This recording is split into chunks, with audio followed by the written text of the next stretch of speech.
Okay, let me start.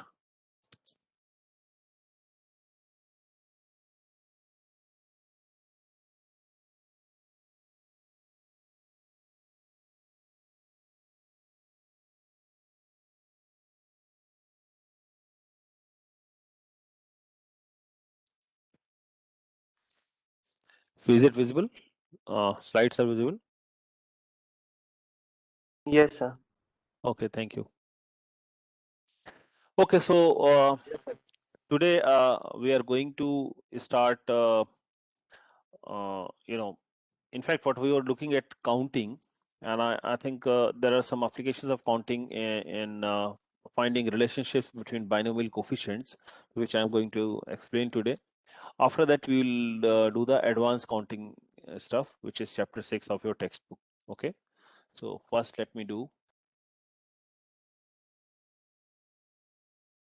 binomial coefficients. So I hope you already know these things. Okay. So if you look at an expression like x plus y cube, we know that expansion is x cube plus 3x square y plus 3xy square plus y cube. Right. So these coefficients here, like 1, 3, 3, 1, these are nothing but binomial coefficients, right? In general, we have the following: x plus y raised to power n is equal to summation j is equal to 0 to n choose j x raised to power n minus j times y raised to power j. So basically, you know all this formula already, but we can actually arrive at this result, these coefficients using these counting arguments. So let us see how. So we know that the terms are here. Terms are x raised to power n minus j and y raised to power j. J is equal to 0, 1, 2, n. So to count the number of terms,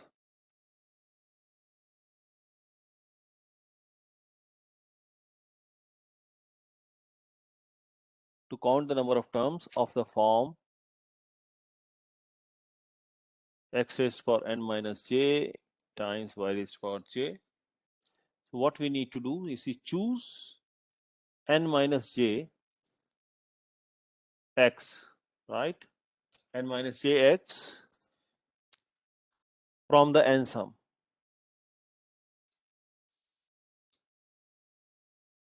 This is n sum, right? N minus j plus j is n, right? So n sum. So the other j term in the x are y's, right? So basically, so other j terms in the product are y's actually, right? So coefficient, therefore coefficient will be coefficient of x raised to power n minus j times y raised to power j will be n, choose n minus j, right? Because we are choosing n minus j from n sum. Now this is nothing but n choose j coefficient, right? So we arrive at this formula. So this is a simple counting argument to show this. In fact, now there are certain corollaries which you might have already encountered, but we can just, for the sake of completeness, I am just writing it. Corollary 1, the summation k is equal to 0 to n choose k is 2 raised to power n. So in the binomial theorem, if you take x equal to 1 and y is equal to 1, we will arrive at this. Okay, corollary 2, if n is positive, summation k is equal to 0 to n minus 1 raised to power k choose k is 0. So this can be shown if you choose x equal to minus 1 and y is equal to 1 in the binomial theorem, right? So this is fairly straightforward. Okay, and finally, I just want to mention corollary 3, that summation k is equal to 0 to n 2 raised for k and choose k. These ints are nothing but 3 raised for n. So put x equal to 1 and y is equal to 2. Right?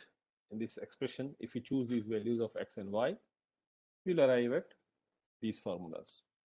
Now, I think one very common property of binomial coefficient is Pascal's identity. So let us see.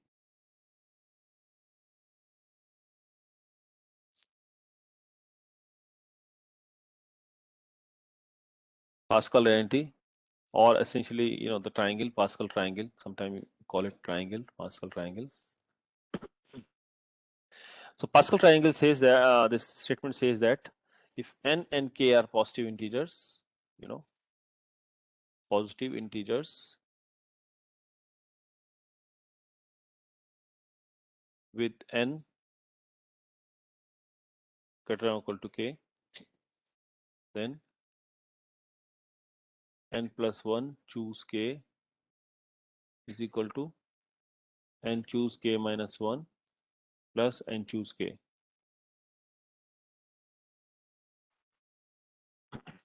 Okay, so we want to prove this. So I think one way of proving this will be just use the formula for the factorials, right? So n choose k is equal to factorial n minus k divided by factorial k, right? I mean, those kind of formula, right? That you know already, right? The factorial. So n choose k is equal to factorial n divided by factorial k into factorial n minus k, right? So one can use this formula if you want, that n choose k is equal to factorial n divided by factorial k into factorial n minus k, right? But here we are not going to use this formula, but rather counting arguments. So that's what I want to show you, how counting arguments can establish this identity. In fact, rather than establishing this identity, I'm going to show a, a little bit different version. Start with n actually. N choose k same thing as n minus 1, k minus 1 plus n minus 1 k.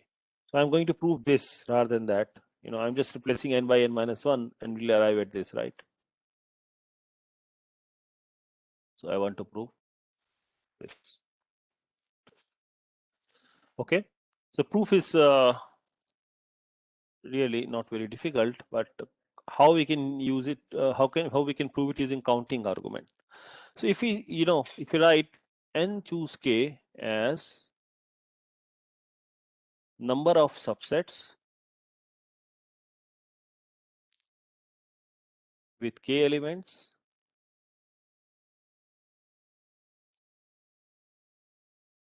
from a set of n elements.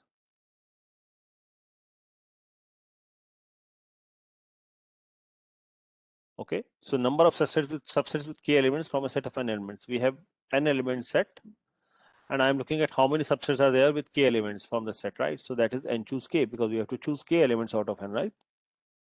Now, suppose we call this n element set as T, capital T, set with n number of elements, set with n elements, right? And suppose let A is in element of here. A is an arbitrary element here. Okay.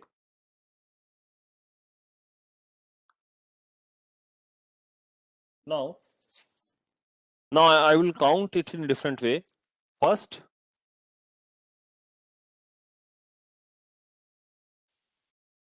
to construct, now let us see how we can construct a k element subset. To construct a subset of k elements containing a. This A, which we have taken from this set of n elements, I have taken one arbitrary element A. Now to construct a subset of k elements containing A, choose A and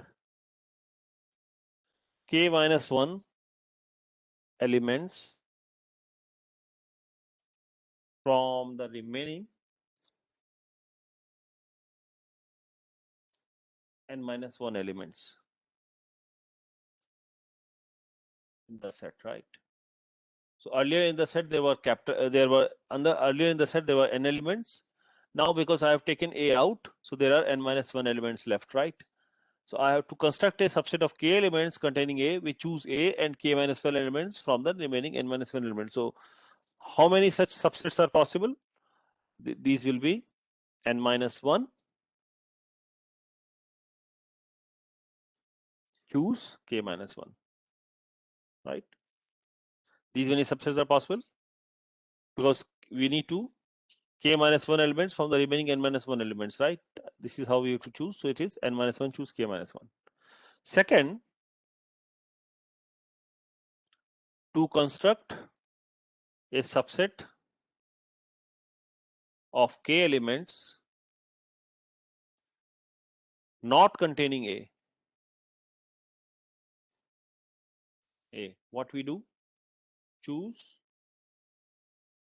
k elements from the remaining n minus 1 elements, right? So because the set T has now, because I have taken A out, so there are n minus 1 elements. Out of these n elements, I have to choose k elements, right? Because now A A is not there, right? So this can be done in n minus 1 choose k. Such subsets are there, right? Okay. So remember, to construct a subset of k elements containing an element A, we choose A and then we choose k minus 1 elements from the remaining n minus 1 elements. So in how many ways we can choose these subsets? N minus 1 choose k minus 1. In another scenario, to construct a subset of k elements, you know, from the remaining n minus 1 elements.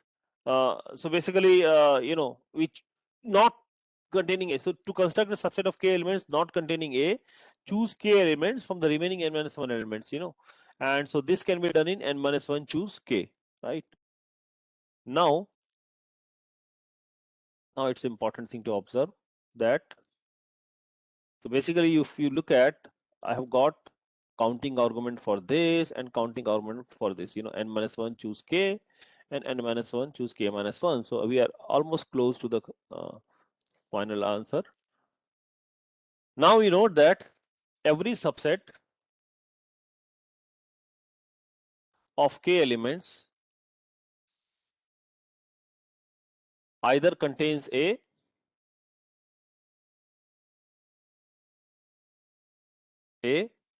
or not, right? So therefore the total number of subsets with k elements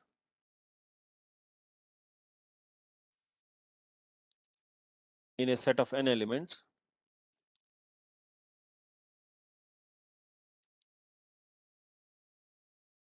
is the sum of the number of subsets containing A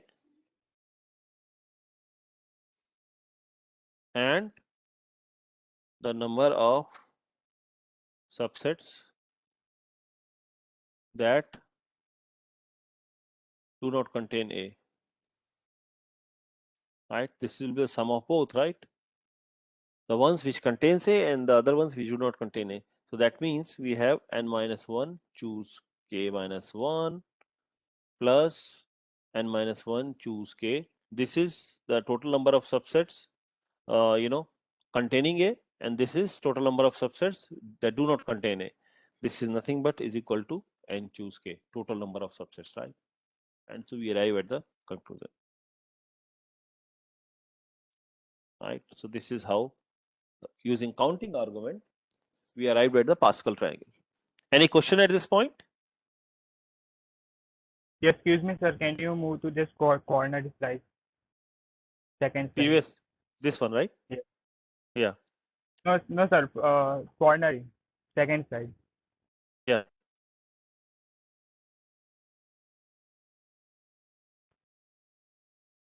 No, sir. In the that summation k running from 1 to n minus 1 raised to power k.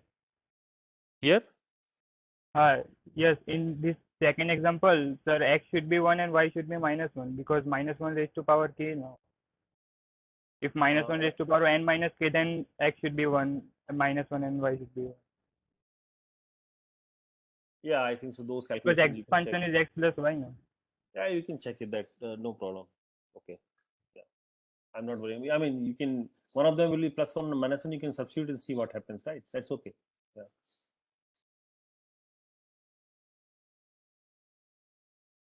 Okay. So I think now I will establish another identity known as Vandermon's identity. Okay.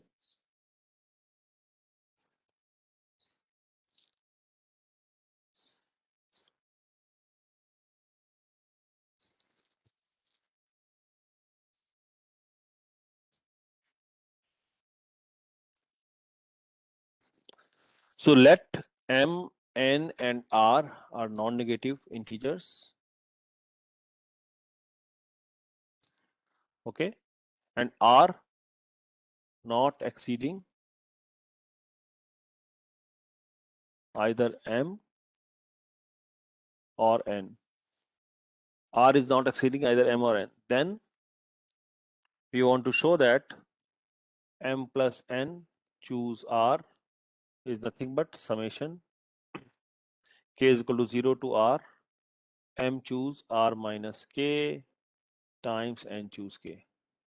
So again, all these things can be verified combinatorially, right? I mean, you can just simplify the expressions and so on.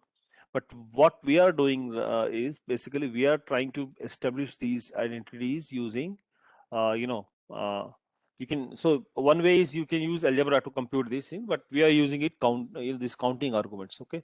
So let us see how we can do this using counting argument. So counting arguments proofs are quite easy to establish, right? You don't have to do a lot of calculations. Suppose there are m elements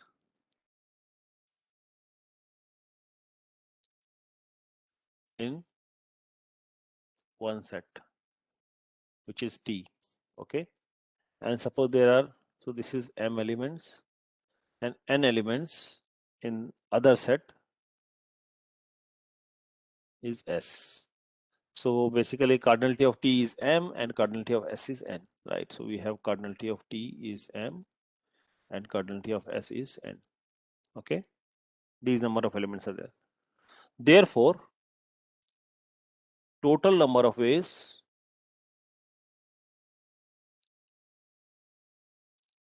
to pick R elements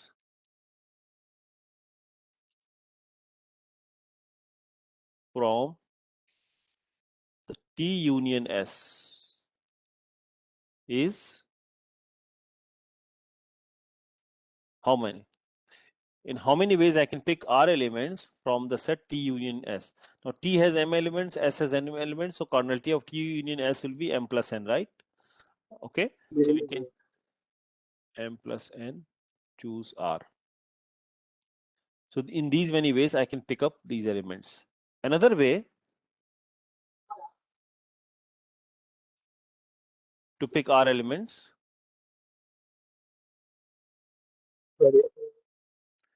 from T union नहीं S. ये हटा के दे दे तो मैं late जाऊंगा ठीक है जितना मेरा टेंशन है ना तो मेरे को काम करके दिया था Hello, मत बोला please था mute yourself.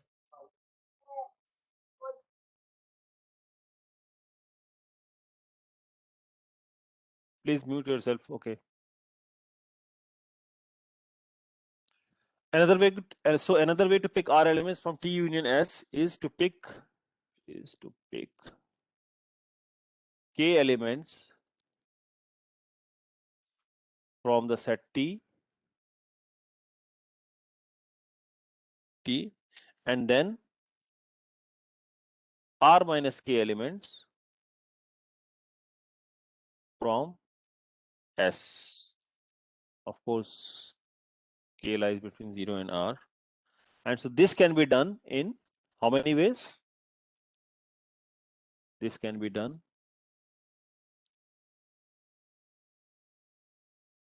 in by product rule, M choose K, right? Because cardinality of T is M. So we have to pick K elements from M elements, which is M choose K times N choose R minus K, right? Right.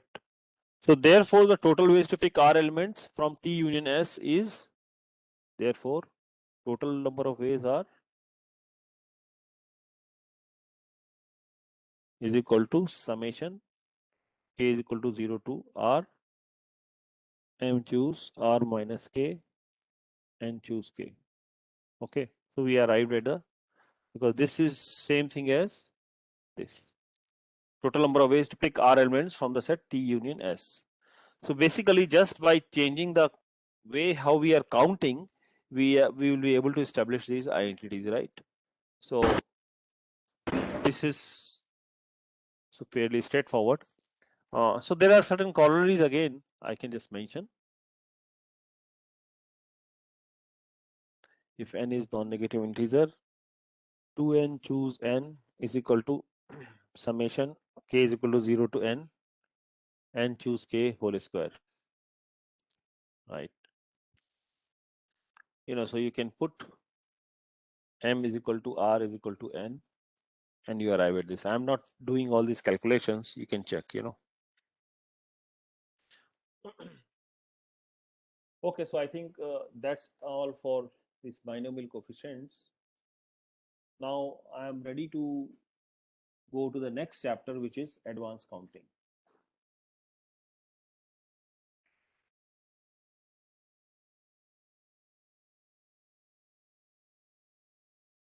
This is chapter 6 of your textbook. So please refer chapter 6 of your textbook for more details. So now many counting problems, leads to what is known as basically recurrence relations. So somehow we should know how to solve these recurrence relations.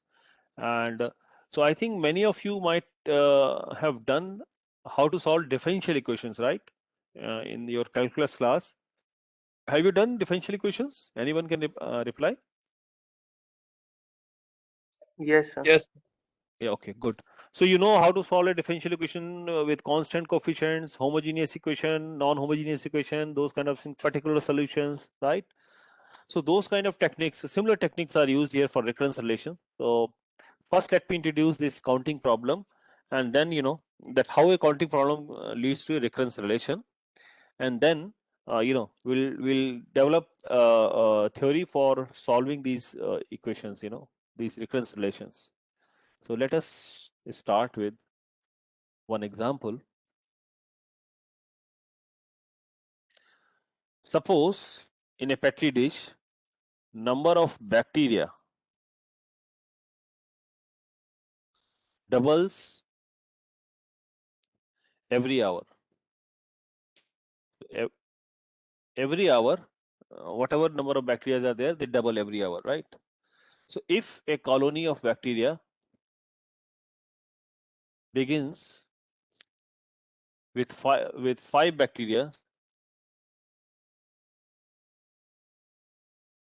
how many will be present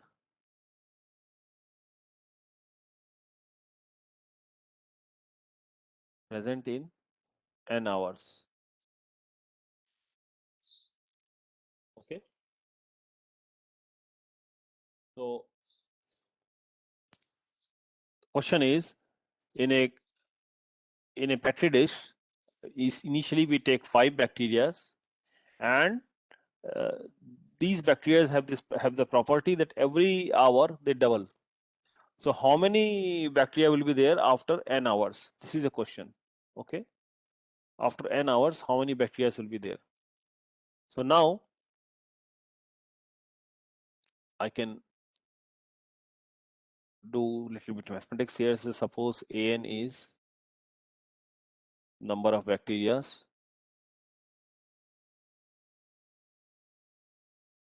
at the end of n hours, right? Then by this condition that number of bacteria doubles every hour, so an is equal to 2 times a minus 1 from previous hour, right? There will be just twice, right? And this should be true for every n positive. And we have this condition that initially we have 5 bacteria. So this expression is known as recurrence relation, right? We have a recurrence relation among the expressions. Okay, this is known as recurrence relation. Now, certainly, so if I want to know how many bacteria are there, I need to solve this with the initial condition A0 is equal to 5, right? So, let me show you first, so somehow just like that in the differential equations, if somehow you can find a solution, you can substitute in this equation and see whether it satisfies the solution equation or not. In the same way, if I want to, if I find a solution of a recurrence relation, I can substitute back and check. So first, let me give you that example. Suppose it is an is equal to 2 times an minus 1 minus an minus 2, right? N is equal to 2, 3, 4, and so on. So if somebody says that solution is an is equal to Pn, so I want to verify, is it true? I want to verify. Right, so what I can do, I can substitute here. So we just compute this right hand side here will be 2 times an minus 1 minus an minus 2 will be 2 times 3 times n minus 1 minus 3 times n minus 2, right? I have substitute this value here, an value here, so which is an minus 1, and here I have substitute an minus 2, so we arrive at this. Okay, and so this if you simplify this, it turns out to be 3n, which is an, right? Left hand side. We started with right hand side and we arrived at left hand side. So an is equal to 3n is a solution. Yes, it is a solution. So an is equal to 3n is a solution of the recurrence relation, right? So this is a trial and error. So you can try something. If it works out, it's fine. But of course, this is not the explicit way of solving,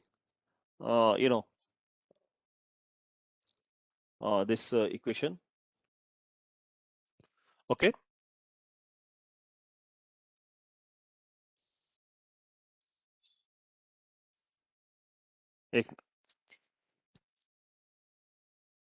Okay. And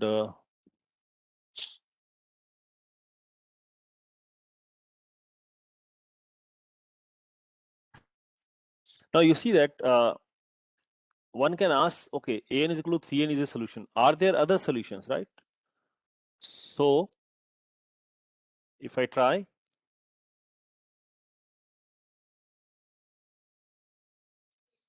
an is equal to 2 raised power n, whether this is a solution.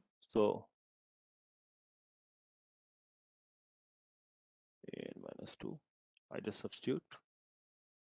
If I try this, this will be 2 times 2 raised power n minus 1 minus 2 raised power n minus 2, which is nothing but 2 raised power n minus 2 raised power n minus 1.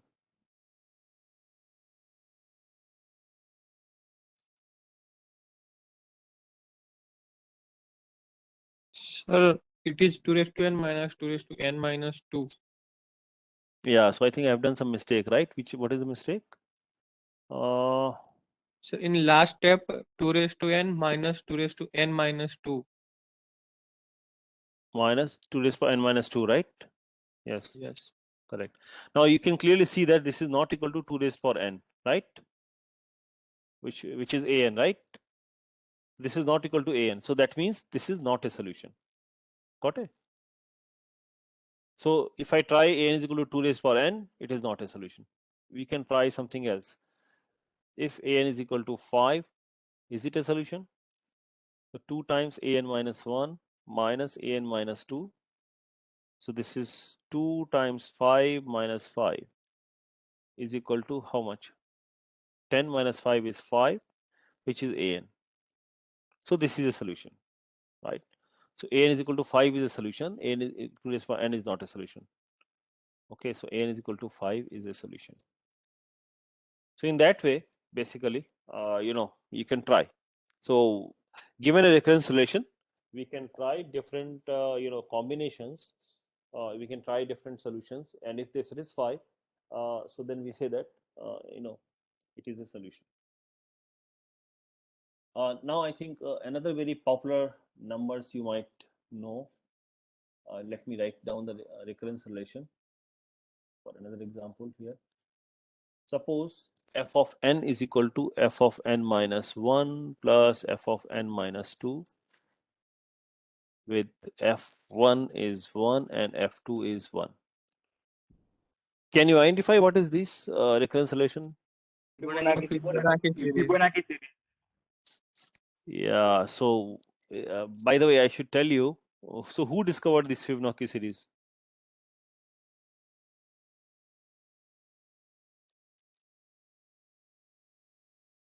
Yes, no answer.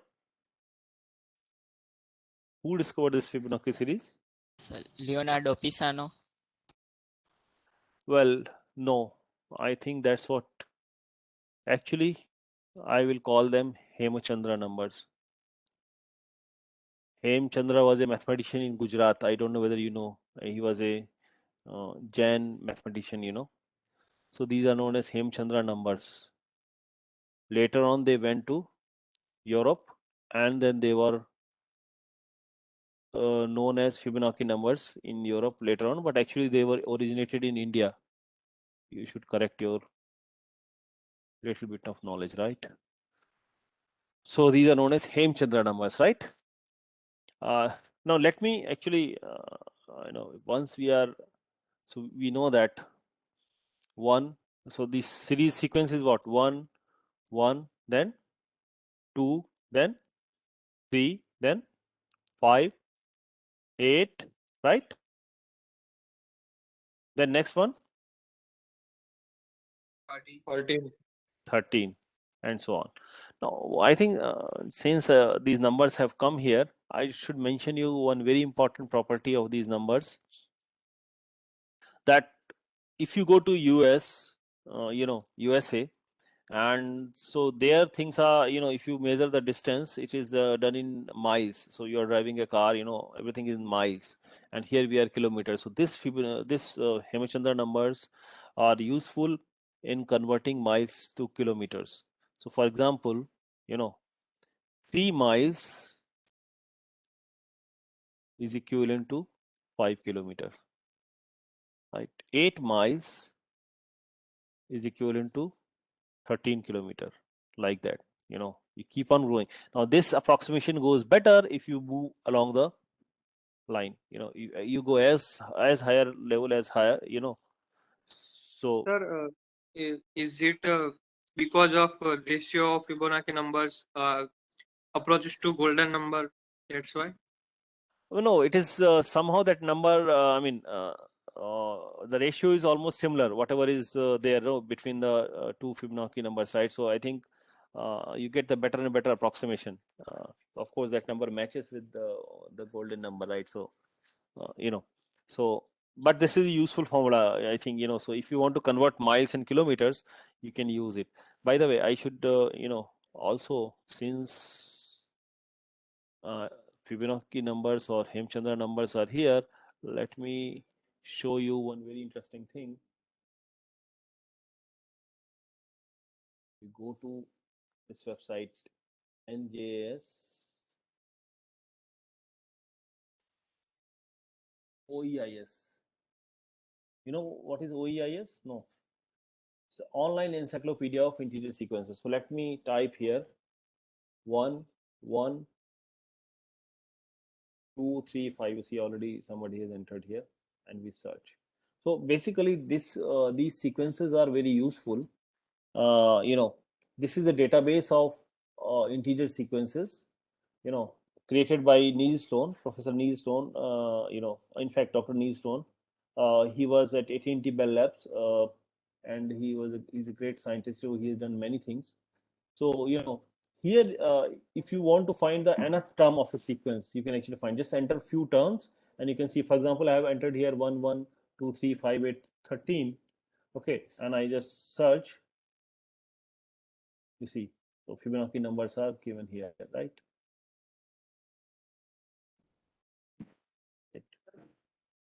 So now you can see that the formula, this sequence relation is given. Fn is equal to Fn minus 1 plus Fn minus 2, with F0 is equal to 0, F0. I mean, the initial seed you can take 0, 1 as well, right? Then the first term will be 0. Otherwise, you can do it from 1, right? So this is a very useful thing. By the way, I should mention to you, since you are at DAICT, you can search here DAICT and see what happens, right? Search. Now you see, you will find these 9 results. So just like a student, in your class, so these sequences were discovered by, one of student in your class, So let me show you, not this one. Yeah, you see this Rachit Agarwal at dict.ac.in, right? So just like that, Fibonacci numbers or Hemchandra numbers are after the name of Fibonacci.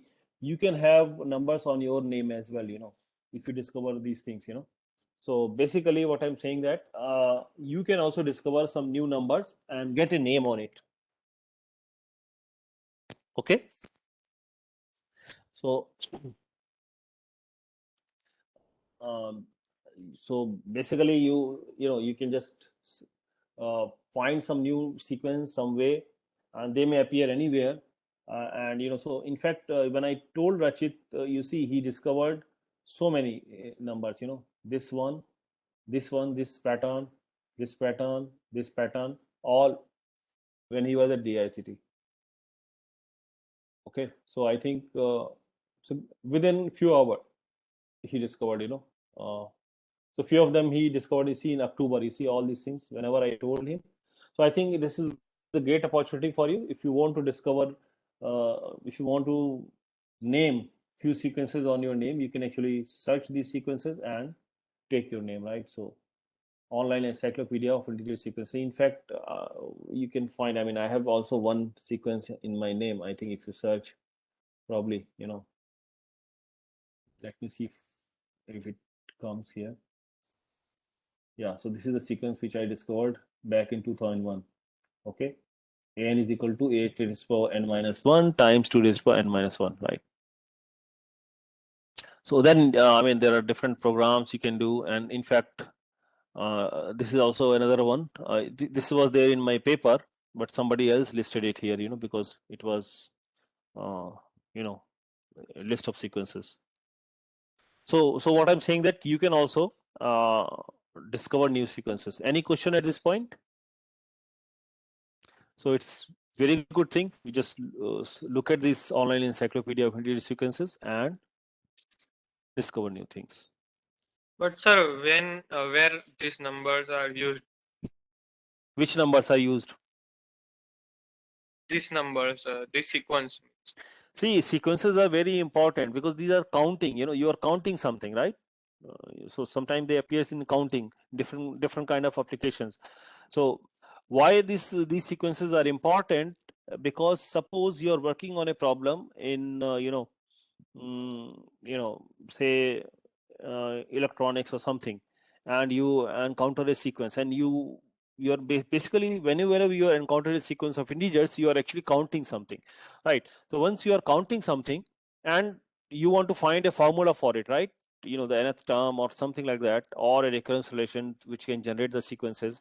So basically it may happen that if the same sequence from this database appears somewhere else, so you have the connection between, and that somewhere else maybe in a mathematical problem or maybe a chemistry problem. So a problem related in electronics is connected to a problem in chemistry, so there is a relationship, right? So basically these appear in counting. In fact, you should read one very interesting article. If you go to my home page, you can see this. you go to my home page, I have given a link, Google of Mathematics, there is a article about this integer sequences, and I have given a kind of interview here. This is basically how to build a search engine for mathematics. This is a kind of search engine for mathematics. A lot of mathematical things are connected through counting. So so my statements are also here is a picture of Niels Rohn, working in his office. So you can see that in fact yes. So I think they have recorded my statement here. You can see somewhere here.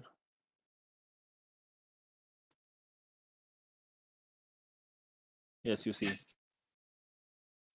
Suppose you are working on a problem in one domain, say electronics, and while solving a problem, encounter a sequence of integers set by training who runs a lab at DAICT. In use and several search if this is well known. Many times happen the sequence may have appeared in totally unrelated area with another problem. Okay, so in fact they have encountered one of our paper RNA as a permutation, and there also sequences appears very naturally.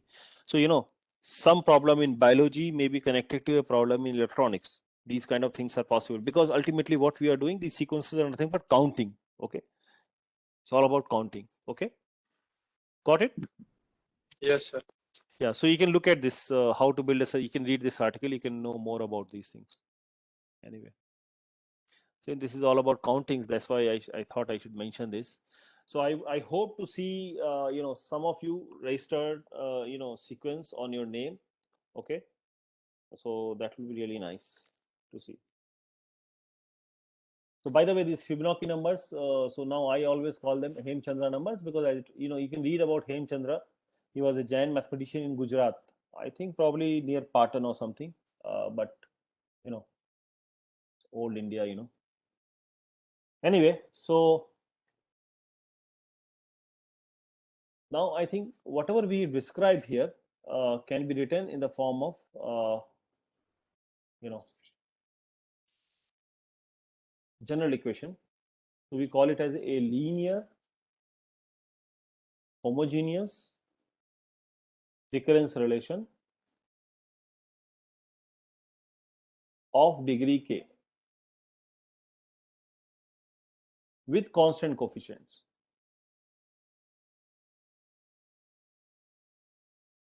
With constant coefficient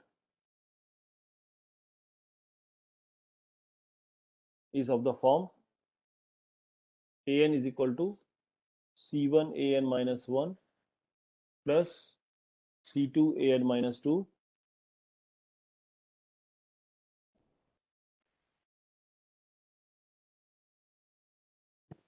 ck an minus k.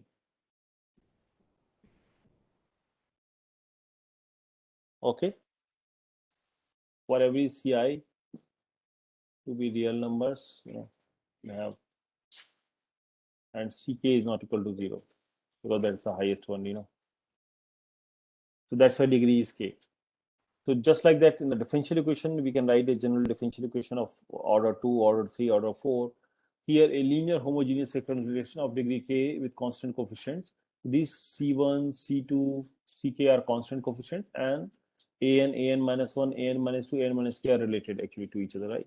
So first of all, note that it is a linear one, right? Because it's kind of linear combination. Second, it is homogeneous because no term occur that is not a multiple of aj. Every term is a multiple of aj's, right? An minus 1, an minus 2 is homogeneous. Third, its degree is k. Okay, so an is expressed in previous k terms.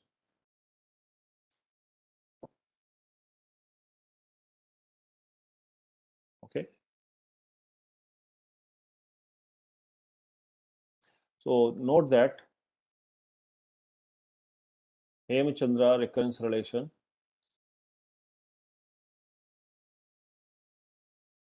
is linear, homogeneous, of degree 2.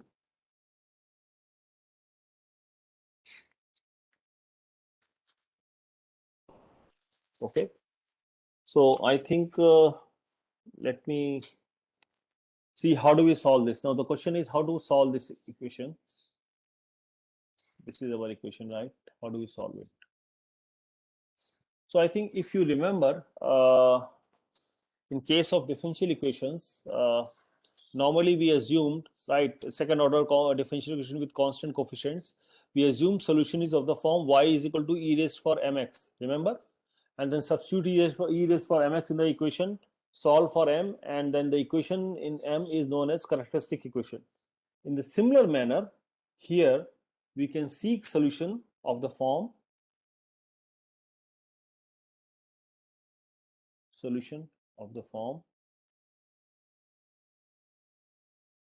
an is equal to r raised to power n, something like this. Okay, r is a constant here.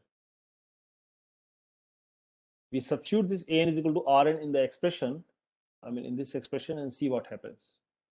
Once we substitute this, obviously if an is equal to rn is a solution, it will satisfy this equation. So we substitute here and we arrive at r raised to power n is equal to c1 r raised to power n minus 1 plus c2 r raised to power n minus 2 plus dot dot dot dot ck r raised to power n minus k. Now we can multiply the whole thing by r raised to power minus k plus n. Okay, so we arrive at r raised to power k is equal to, in fact, I can take this on the other side, r raised to power k minus c1 r raised to power k minus 1 minus c2 r raised to power k minus 2 minus dot dot dot minus ck minus 1 r minus ck is equal to 0. This is known as characteristic equation. If we solve for r, we know how to find solution, right? This is known as characteristic equation. Any question at this point? Sir, if we have a recurrence relation that is an is equal to 5 times an minus 5, so that will be called of degree 5. What is an is equal to? An is equal to 5 times an minus 5. An minus 5. This much, right? Yes, sir. Yeah, so this is, so basically this is the highest degree, right? So all of the coefficients are 0. Yes, you are right. Correct. So the highest degree tells you what is the degree, right? So all other coefficients are 0 here. Okay. So yeah, so I think this is all about characteristic equation. So I think I'm not sure how much time we have. Should we start a new thing? Maybe not, yeah, because the whole theorem we should do it in a fresh, because I will not be able to finish the new theorem. So anyway, so I think I will stop at this point. In the next class, we will be doing the, a couple of theorems, just like that. For the differential equations, we have certain, so if we solve this characteristic equation and their roots are distinct, equal, or of certain multiplicity, so we know how to write down the solution, right? Then in general, then we'll talk about finally non-homogeneous equations. We'll solve the homogeneous equations, the non-homogeneous equations, all kind of things we are going to look at it, right? So, I think that's all for today. And rest of things we'll see in the next class. Okay.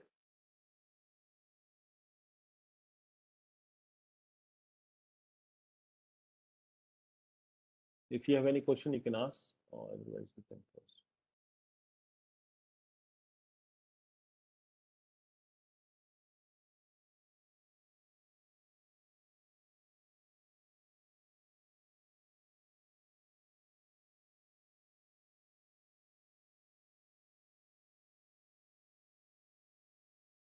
So this Okay. means that all the homogeneous equations will be having solution of a form r raised to n.